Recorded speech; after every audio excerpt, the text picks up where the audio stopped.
Hello everybody, welcome to another episode of Erica Schmerica's Reality Recaps. Today we're going to be talking about 90 Day Fiancé Before the 90 Days, Season 5, Episode 6.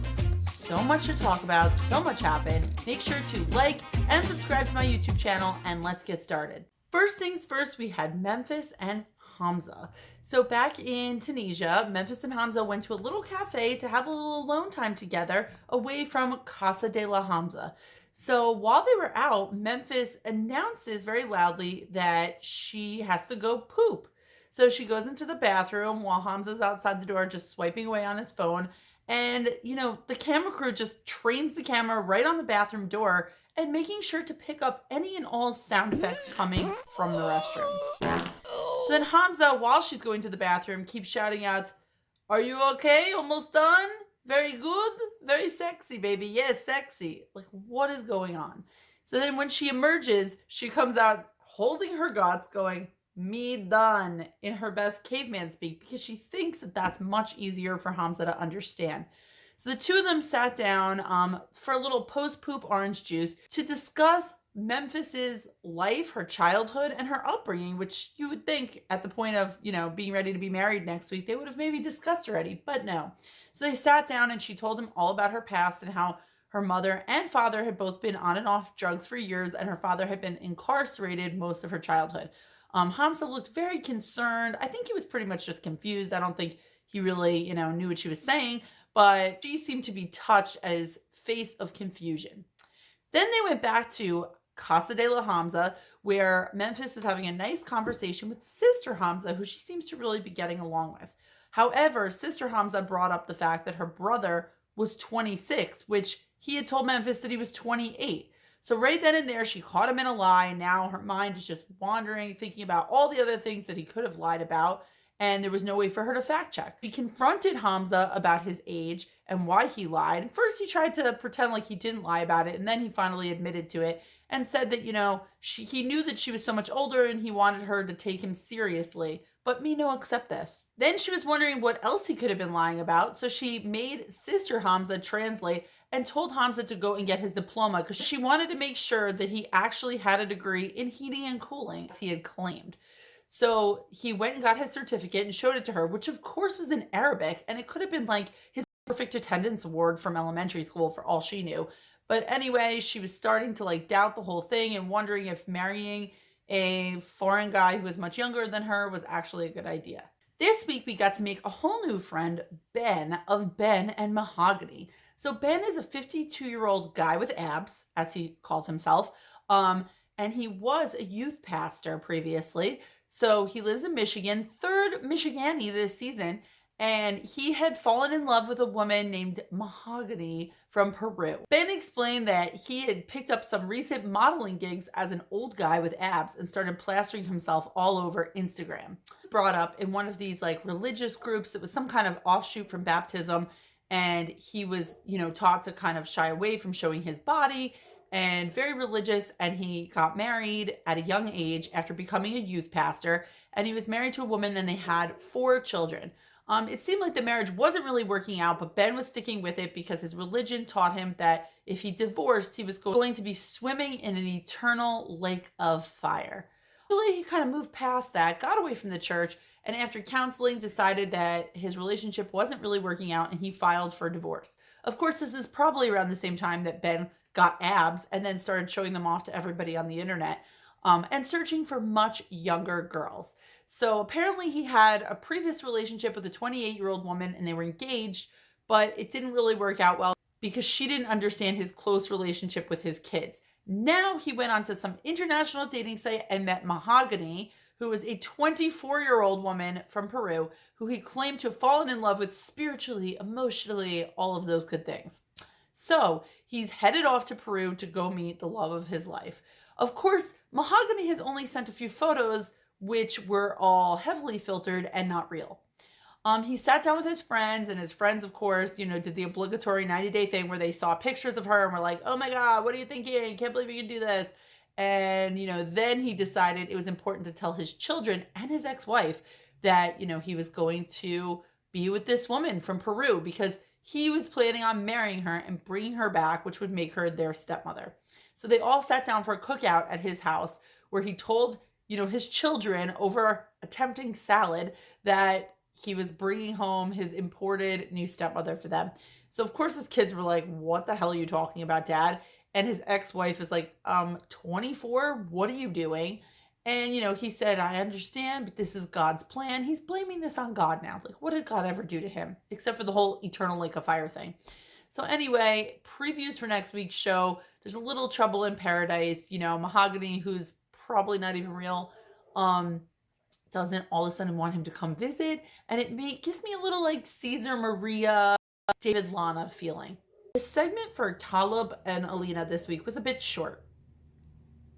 Anyway, so Calib and Alina woke up in their bed, all smiles, because they finally had sexy time. Calib struggled as he went to explain the logistics and, the movements and how, though he's really great at other categories of sexy time, this category is all new to him. Which was the point of this trip. But anyway, he was trying to explain the logistics and the law of physics and how things move and work and bend and, the angle. Okay, enough. We get it. After that, they met back up with Elijah to go to one of these Turkish markets to walk around, sightseeing, shop for little Turkish tchotchkes and whatnot. Alina and Elijah sent Calib off to go shop for new hacky sacks or sock hats or whatnot so they can sit down and spill the Turkish tea. So the two of them sat there and Elijah's like, so did it happen? And Alina, all smiles is like, oh, I took a ride on his disco stick. That could have been an explanation right there, Calib. You could have just said that and we all wouldn't have had to have these mental pictures. Anyway, so Elijah just went on to tell Alina that she needs to discuss, what's the next step? What happens in the relationship when he goes back to the U.S.? And also to tell him, for some strange reason, probably just to cause trauma, about her previous relationship and how serious it was because she never told Calib about this before. Riveting, I know. Then there were Mike and X-Men, or Jimena, as everybody else calls her. Anyway, Mike and X-Men were walking around through Juan Valdez's backyard, aka the Colombian coffee bean fields. So the two of them were discussing, Mike's disappointment last week when he had finally heard about Jimena's big secret that she can no longer have children. Jimena, admitted that she kept the secret because she knew that it was going to really upset Mike, even though she knew it was really important to him that he really wanted to have children. But nonetheless, she felt like she really wanted to meet him in person and she was hoping that he would give her a chance, or furniture, or small appliances. Anyway, so, he agrees to forgive her and that they can raise Juan and Harold Stephen together as if they were his own children. Then they went ahead and went off to a little vacation, a little alone time from the kids and all 85 family members, to go to Salento, a very colorful town in Colombia that looked absolutely beautiful. It was set in the mountains. You could see this beautiful view outside their little bungalow, love nest for the week. And while they were in there, they were having this make-out session on the bed, just the two of them and the entire camera crew. And Mike kind of cut the queso. He cut the queso in the middle of the make-out session. Of course, this probably really grossed out Jimena, who was just giggling and covering her face. And Mike's just whispering, "Te amo," because that's what he does. That's how he communicates. He probably doesn't know how to say fart in Spanish.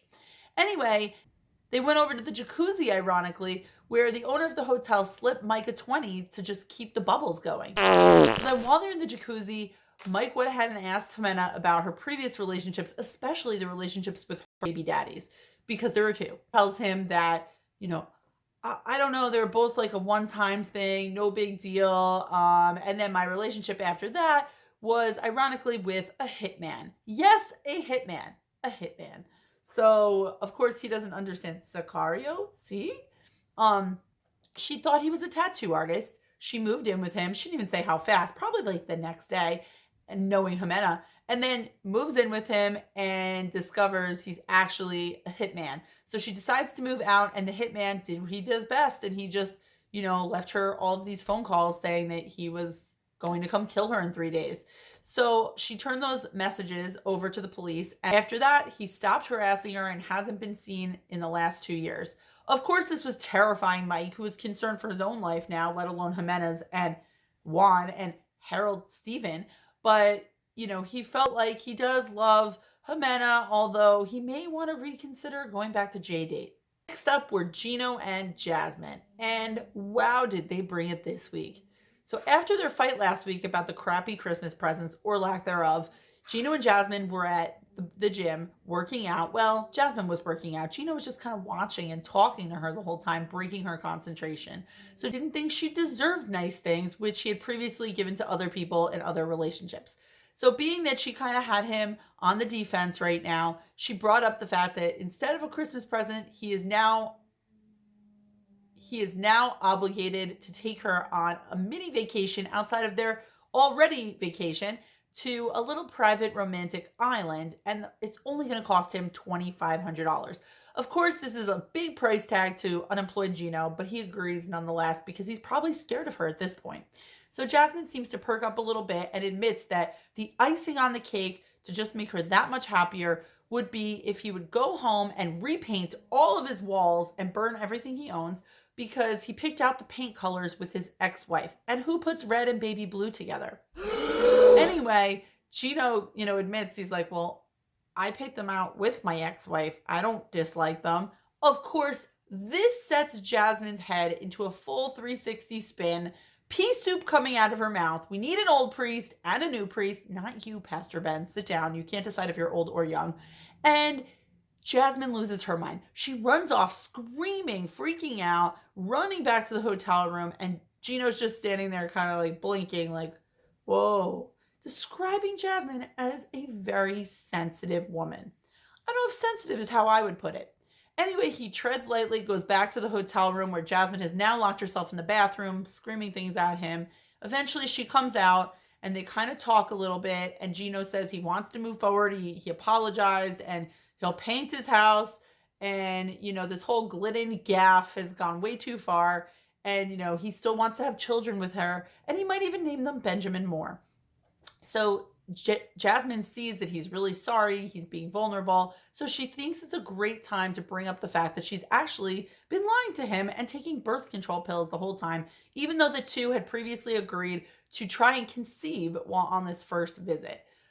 Gino, probably scared for his life, doesn't really know what to say to that, and just kind of says, okay, well, you want to have kids in the future, right? And she says, yeah, in the future, we get to know each other, maybe we'll do that. So she gets off the hook twice here. Next week, look even crazier, if you can even imagine that. And last but not least this week were Kimberly and Soulja Boy. So it was finally time for Soulja Boy to film his big hit video for his song Zara. And Kimberly was so excited to be a dance mom. She went ahead and picked through her whole wardrobe of Soulja Boy t-shirts to wear her very favorite one to the big shoot. So she shows up and sees Usman's entire team completely chaotic and disorganized. They don't have anything steamed. None of his wardrobe choices were laid out, but they all did have matching shirts that said USB, which I'm assuming stands for Usman Soulja Boy and not like the wireless connectivity. I don't know. And they had a barber come in to cut Soulja Boy's hair. Unfortunately, the power gave out halfway through the haircut, which was only 55% done. And she couldn't help but notice the similarities between Usman and her BFF, Michael Jackson. Later on, after filming for 5 straight hours, they were all exhausted, and the crew, Kimberly and Soulja Boy, all headed back in the car to the hotel. So while they were in the hotel, Kimberly apologized to the team and said, sorry, I was kind of on you guys today, but you were really disorganized, and I appreciate that. I didn't want you stressing out the local talent. So the crew just blamed her, and Soulja Boy defended her, saying, I want this woman here, and she was helping, and she was doing the best job. So Kimberly, of course, was blushing, thought this was definitely a sure sign that she's moving up from potential to perspective. Thanks so much for joining me for another episode of Erica Schmerica's Reality Recap. If you haven't done so already, please make sure to do all of the things. And I'll see you guys again next week for another recap. Bye!